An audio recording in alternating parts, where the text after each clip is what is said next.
ಚಿಕ್ಕಮಗಳೂರಿನ ದೇವಿರಮ್ಮನ ದರ್ಶನಕ್ಕೆ ಅಂತ ಹೇಳಿ ಭಕ್ತರು ಬರ್ತಾ ಇರೋದರ ಡೀಟೇಲ್ಸ್ ಅನ್ನು ಕಳೆದ 2 ದಿನಗಳಿಂದ ನಾವು ಕೊಡ್ತಾ ಇದ್ವಿ. ಇಲ್ಲೂ ಕೂಡ ಒಂದು ಪವಾಡಕ್ಕೆ ಸಂಬಂಧಪಟ್ಟಂತಹ ಮಾಹಿತಿ ಸಿಗ್ತಾ ಇದೆ.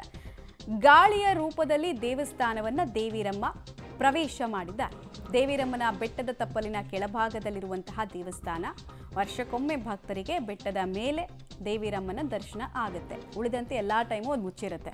2 ದಿನದಿಂದ ಬೆಟ್ಟದ ಮೇಲಿದ್ದ ದೇವಿರಮ್ಮ ಗರ್ಭಗುಡಿ ಪ್ರವೇಶ ಆಗಿದೆಯಂತೆ. ಅದೊಂದು ನಂಬಿಕೆ. ಪ್ರತಿ ವರ್ಷ ಅದೊಂದು ವಿಡಿಯೋ ವೈರಲ್ ಆಗುತ್ತೆ. ಹಾಗೊಂದು ಚಿಕ್ಕಮಗಳೂರಿನ ಪ್ರಸಿದ್ಧ ದೇವಿರಮ್ಮನ ಪವಾಡ ಇದು ಅಂತ ಹೇಳಿ ಭಕ್ತಾದಿಗಳು ಕೂಡ ಪುಳಕಗೊಂಡಿದ್ದಾರೆ. ಗಾಳಿಯ ರೂಪದಲ್ಲಿ ತಾಯಿಯ ದರ್ಶನ ಸಿಕ್ತು ನಮಗೆ ಅಂತ.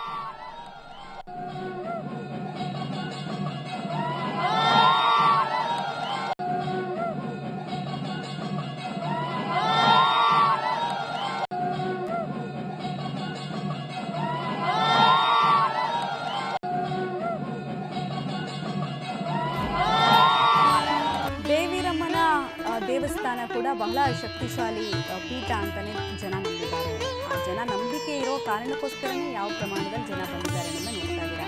ಯೂಶಲಿ ಒಂದೇ ದಿನಕ್ಕೆ ಇದು ಸೀಮಿತ ಆಗಿರ್ತಾ ಇತ್ತು ಪೂಜೆ ಆಚರಣೆಗಳೆಲ್ಲವೂ ಕೂಡ. ಬಟ್ ಈ ಸಲ ಜಿಲ್ಲಾಡಳಿತ 2 ದಿನ ಆಚರಣೆ ಮಾಡಬೇಕು ಅಂತ ಹೇಳಿ ತಯಾರಿಗಳನ್ನು ಮಾಡಿಕೊಂಡಿತ್ತು. ಅಲ್ಲೂ ಅಷ್ಟೇ ಫುಲ್ ಎತ್ತರದಲ್ಲಿರುವಂತಹ ದೇವಸ್ಥಾನ ಆದರೂ ಕೂಡ ಒಂಚೂರು ಯಾರಿಗೂ ಅಲ್ಲಿ ಜಾರಿ ಬಿದ್ದರಂತೆ, ಹಿಂಗಾಯ್ತಂತೆ ಹಂಗಾಯ್ತಂತೆ ಅಂತ ಯಾವ ಸುದ್ದಿಗಳು ಕೂಡ ನಮಗೆ ಕಾಣೋದಕ್ಕೆ ಸಿಗಲ್ಲ.